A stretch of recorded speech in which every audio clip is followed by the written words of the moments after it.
क्या समाज को जगाना, उसकी ताकत बनाना, उसकी लड़ाई लड़ना, 69 शिक्षक बच्चों भर्ती के बच्चों की लड़ाई लड़ना, पुलिस के भाइयों की लड़ाई लड़ना, 78 जो ARO हैं, जो समीक्षा अधिकारी, उन बच्चों की लड़ाई लड़ना, क्या ये कोई अपराध है?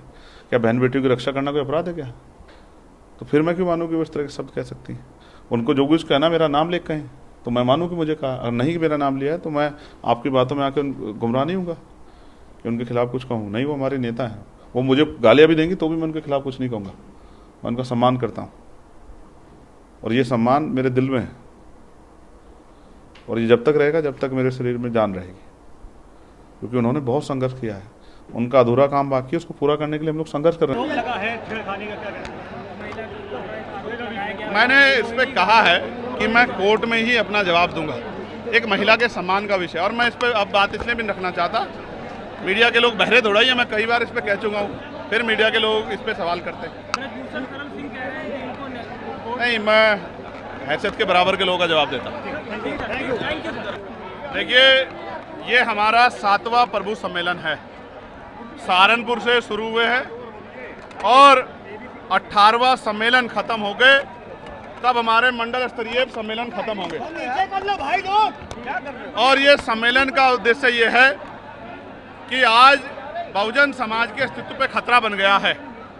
चारों तरफ से संविधान में जो प्रदत्त अधिकार उनको मिले हैं, उन अधिकारों को खत्म किया जा रहा है। चाहे वो आरक्षण हो, चाहे शिक्षा हो, चाहे नौकरियां हो, चाहे और जमीनें मिली हों, चाहे और अधिकार हों, उन सब अधिकारों पर डाका पड़ रहा है। चाहे बिजली के निजीकरण का मामला हो या शिक्षा मित्रों का मामला हो, उनके समायोजन का, चाहे 69 शिक्षक भर्ती का मामला हो, तमाम तरह से कमजोर वर्गों के खिलाफ अन्याय किया जा रहा है। मुसलमानों पे बुलडोजर चल रहे हैं, उनके घरों को जमींदज किया जा रहा है, उन पे गोलियां चल रही है, दलित पिछड़े वर्ग के लोगों को मार मार के लटकाया जा रहा है, उनकी बच्चियों की अस्मतों पे भी हमला हो रहा है, कानून व्यवस्था खत्म हो चुकी है। ऐसे में अस्तित्व बचाओ, समाज में भाईचारा बनाओ, कमजोर वर्गों को जोड़ो और जोड़ के प्रभु जन सम्मेलन के जरिए भविष्य की तैयारी करो। जो 15 साल का सूखा है उसको खत्म करो, राजकाज लाओ और लोगों की समस्या दूर करो। जातिगत जनगणना होनी चाहिए, उसके साथ साथ उसके आखिरी आंकड़े भी जारी होने चाहिए।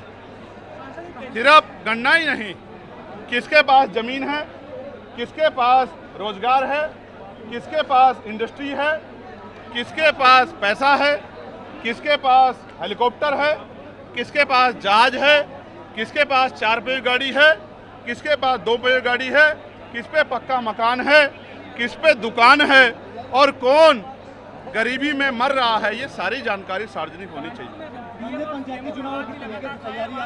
पंचायत चुनाव बहुत मजबूती से आजाद समाज पार्टी काशीराम और भीम आर्मी लड़ेगी। उसके लिए वो संघर्ष कर रही है, गांव-गांव प्रचार कर रही है, बूथ कमेटियां बना रही है, सेक्टर कमेटियां बना रही है, ग्राम पंचायत समितियां बना रही है, भाईचारा को 12 जातियों को जोड़ के भाईचारा कमेटी बना रही है, तमाम तरह से उनके मुद्दों के लिए संघर्ष कर रही है। अभी बिजली के निजीकरण पे भी हम लोग और शिक्षा मित्रों के समायोजन पे भी आंदोलन करेंगे। हम लगातार कोशिश कर रहे हैं कि आजाद समाज पार्टी तेजी से आगे बढ़े और उसके जरिए लोगों की समस्याओं का हल हो। 2027 के चुनाव से पहले जो गुंडा राज उत्तर प्रदेश में चल रहा है उसको खत्म करना होगा। जैसे आपने देखा 50 झुग्गियां जली, कोई मुआवजा नहीं मिला, CMO को हटा दिया गया, उसको जाति सूचक गालियां दी गई, उसको सिस्टम में आने का न्योता दिया गया, ना करने पे उसको हटा दिया गया। इसका मतलब आप समझिए कि जो दलित पिछड़े वर्ग का व्यक्ति, मुस्लिम समाज का व्यक्ति इनके सिस्टम में नहीं आएगा, उसको अपमानित भी करेंगे, उसको हटा भी देंगे। ये आपके सामने हो रहा है, ये एक छिपा हुआ नहीं है। और जिस तरह से कौशाम्बी में सरकार ने गलत तरह से षड्यंत्र करके जिनकी बेटी के साथ अन्याय हुआ उन्हीं को आरोपी बना के उनके लिए लड़ने वालों को जेल में डाल दिया, ये भी पाल समाज के साथ जो अन्याय हो, ये भी किसी छिपावा नहीं। इसलिए मैंने उस घटना की CBI जांच की मांग की है। बहुत जल्द मैं उस परिवार से मिलने के लिए भी जाऊंगा। आप एक आरोप लगा है छेड़खानी का, क्या मैंने इस पर कहा है कि मैं कोर्ट में ही अपना जवाब दूंगा। एक महिला के सम्मान का विषय, और मैं इस पर अब बात इसलिए भी रखना चाहता, मीडिया के लोग बहरे दौड़ाई है, मैं कई बार इस पर कह चुका हूँ, फिर मीडिया के लोग इस पर सवाल करते हैं। नहीं, मैं हैसियत के बराबर के लोगों का जवाब देता।